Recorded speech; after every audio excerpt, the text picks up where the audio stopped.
옹주님은 대한제국 황실의 마지막 자존심이라는 것을 잊지 마셔야 합니다. 동포 여러분, 저는 조선의 옹주 이덕혜입니다.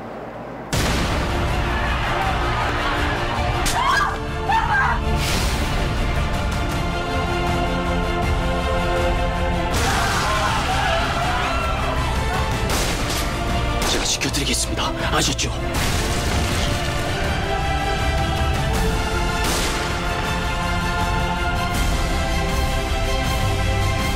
다시 옹주님을 찾을 것입니다. 반드시.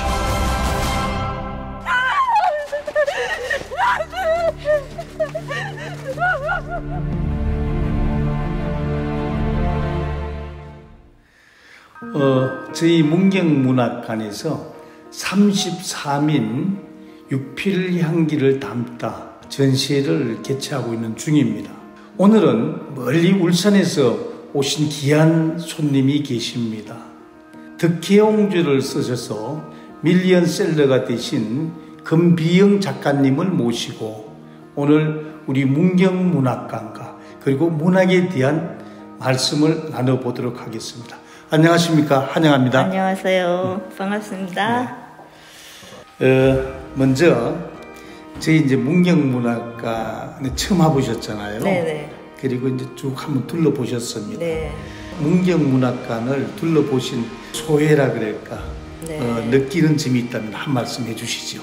네, 저는 저 문경이라는 그 지명이 참 좋았어요. 그런데 권 회장님이 이렇게 여기다 문학관 세우셨다 그래서 사실 참 궁금했는데 제가 그동안에 못 와보고 오늘 이제 육필 원고전 때문에 왔잖아요. 네. 정말 이렇게 아름다운 장소에 정말 아담하게 이렇게 잘 좋은 장소에다 지어놔서 참 지방문학관이지만 참 좋구나 하는 생각을 했고요. 울산도 오영수 문학관이 있지만 거기는 이제 도시니까 이렇게 아늑하고 이렇게 전원적인 풍경은 아니거든요. 네. 그래서 정말 가슴이 따뜻하고 좋았습니다. 감사합니다. 우리 그 독자들은 우리 금비영 작가라고 하면은 덕혜옹주를 떠올립니다.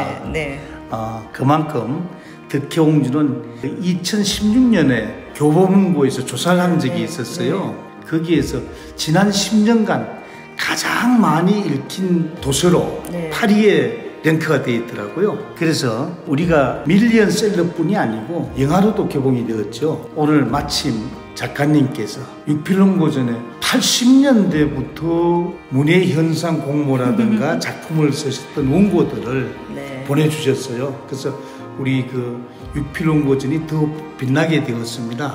다시 한번 감사를 드리고요. 덕혜옹주를 쓰게 된 동기나 또는 뭐 배경이 있을 것 같아요. 사실은 덕혜옹주를 알기는 제가 여고 다닐 때 국사 시간에 잠깐 그 대한제국 뒷부분 얘기할 때 역사 선생님이 그 얘기를 하셨어요. 덕혜옹주 얘기를. 공부 시간에 들은 거는 이렇게 가슴에 안 남잖아요. 그렇습니다. 근데 제가 학교 졸업하고 한참 잊고 있다가 덕혜옹주를 쓰려고 마음먹었던 거는 2010년이 경술국치 100년이 되는 해예요. 네, 근데 제가 이거를 2009년도에 책을 12월에 냈거든요.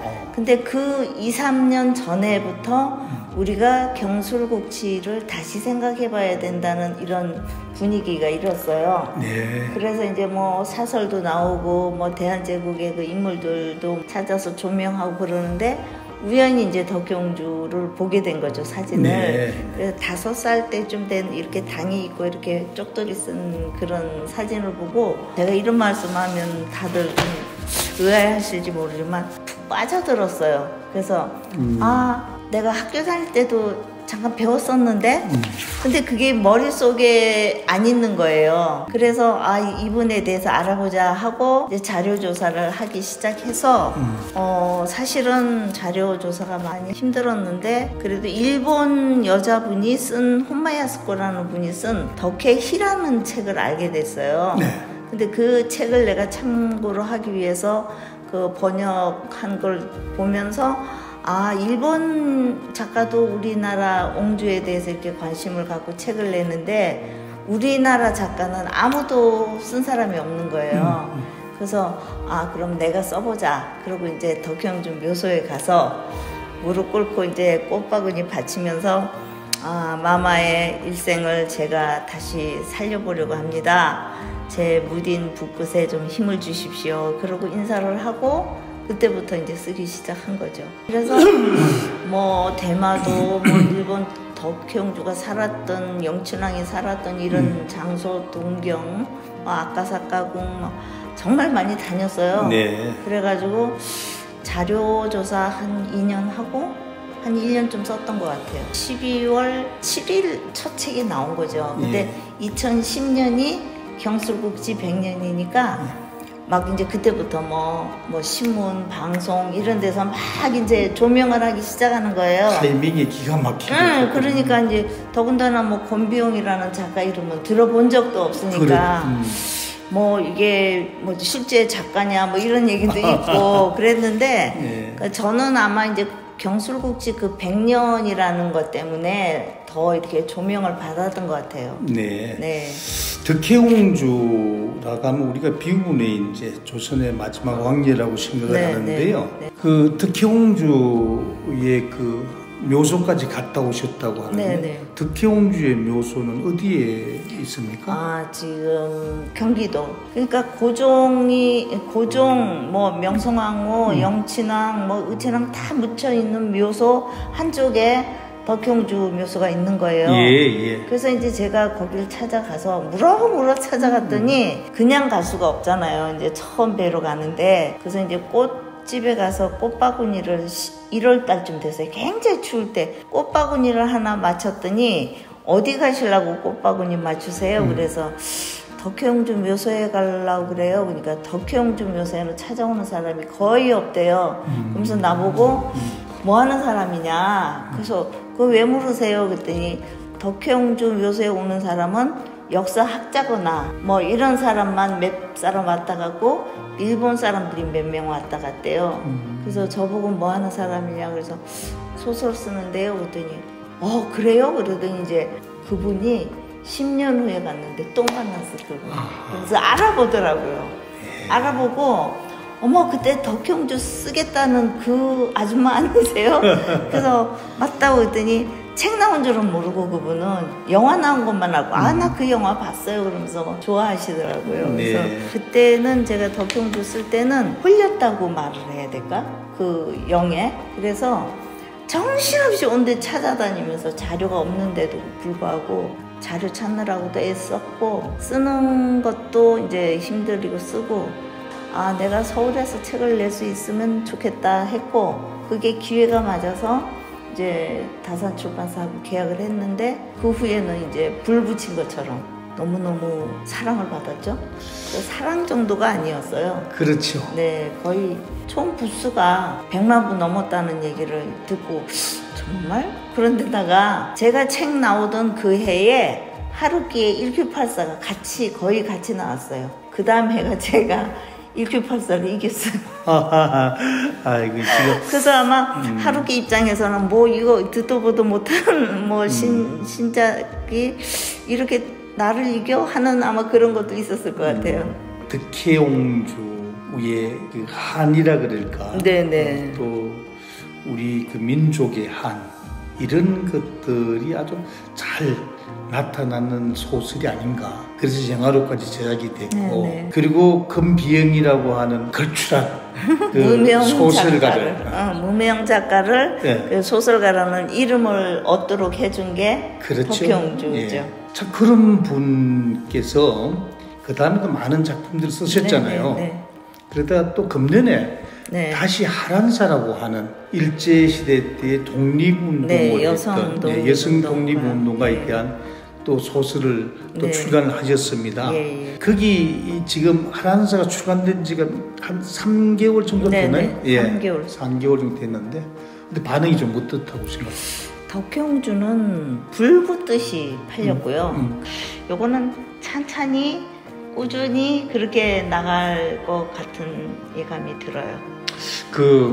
우리 이제 선생님께서 덕혜옹주를 출간하시고 난 뒤에 교통사고가 나셨다면서요? 네. 큰 사고가 났죠. 큰 사고 나셨는데 또 이 하란사를 출연하고 나신데 또 교통사고 났죠. 그러니까 이제 주변에서는 또 대박 터질라나 보다 뭐 그러는데 그 대박이 중요한 게 아니고 그게 이제 일종의 사인 같은 느낌이 드는 거예요. 그렇죠. 저는 그러니까 덕혜옹주 때는 덤프하고 제 마티즈하고 부딪혀서 마티즈는 바로 폐차장으로 가고 저는 바로 기절해서 병원으로 실려가고 그랬는데 정신을 차려보니까 여기 유리 파편이 여기 하나 팍 박혀가지고 그거밖에 상처가 없는 거예요. 정말 다 기적이라 그랬거든요. 참 신적.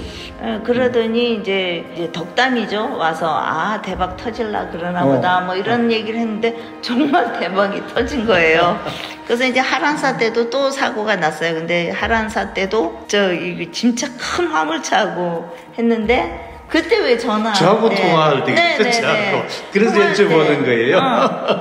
근데 그때는 큰 사고도 아니고 이렇게 제가 이제 선생님하고 통화하면서 가다가 멈춰야 되는데 못 멈추고 이제 그 덤프에 이렇게 제가 좀 이렇게 슬쩍 긁혔는데 내 차만 긁혔어. 그 차는 멀쩡해. 그러니까 저는 그날 깜짝 놀랐어요. 기사님이 내리더니 안 다쳤어요. 그래. 그래서 안 다쳤는데 기사님은 괜찮으세요? 이건 화물차잖아요. 그러니까 조금 기스나도 괜찮아요. 그래서 정말 좋은 분 만나서 그래서 고치긴 고쳤죠. 제 차는 고쳤는데 그분 뭐 괜찮다고 뭐 당신 거나 고치시오 그러면서 가버리고 그래서 이것도 좋은 징조인가 보다. 대박이 나실 겁니다. 기대를 해보시고요. 네. 사실 이제 우리 문경문학관이 사립문학관 경상북도 1호입니다. 그 개인이 이렇게 관리하고 운영하기 굉장히 힘이 들어요. 네. 혹시 이제 글을 쓰시는 우리 선생님께서 우리 문경문학관에 대한 덕담이라고 그럴까요?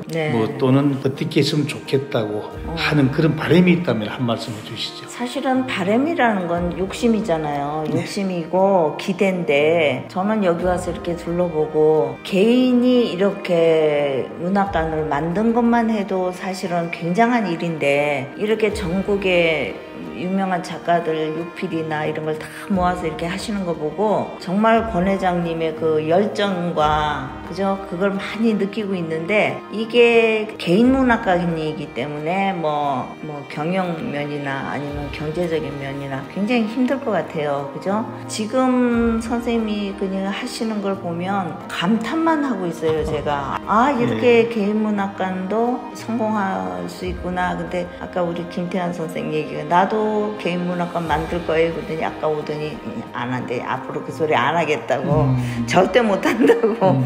아까 수장고도 돌아보고 뭐 이것저것 다 보여주셨는데 이게 정말 대단한 일이신 것 같아요. 건강하셔야 앞으로 더 많이 이제 이런 일을 하시고 또 뭐 강연도 또 하신다 그래요. 여기서 모여서 유명 작가들 모아서 하신다 그러는데 사실은 유명한 분들 강연하는 것도 그냥 하는 게 아니잖아요. 섭외도 힘들고 수고료도 또 드려야 되고 이런 것들이 정말 열정 없이는 할 수 없을 것 같은데 제가 감히 뭐 이걸 이렇게 했으면 좋겠습니다 이런 얘기는 할 수가 없고 다만 선생님이 더 오래 건강하게 계셔서 이게 조금 더 발전되고 많은 사람들한테 알려지고 가을쯤 되면 다들 문학소녀 내지는 뭐 문학 청년들이 되잖아요. 그러면 올가을에는 우리 문경문학관 투어하자, 뭐 문경 투어하자 이렇게 하는 그런 장소가 많이 사랑을 받는 장소가 됐으면 좋겠다는 욕심만 앞섭니다. 아유 감사합니다.